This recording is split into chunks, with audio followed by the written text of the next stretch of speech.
How to set the double press side button to open the camera in portrait mode on the Samsung Galaxy S25, S25 Plus, or the S25 Ultra. First, tap on the home button to return back to the home screen. Now from the home screen, swipe down at the top to open up quick settings. In here, tap on the settings icon. Next, we then scroll down, and in here, tap on advanced features.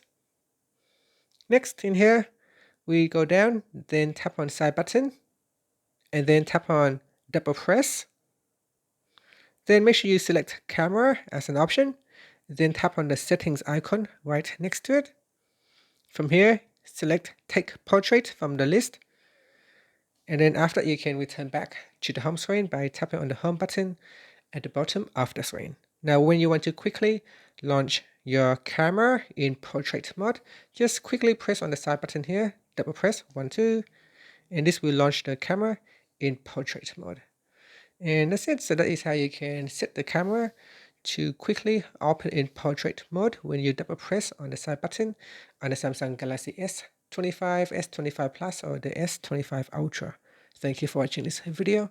Please like and subscribe to my channel for more videos.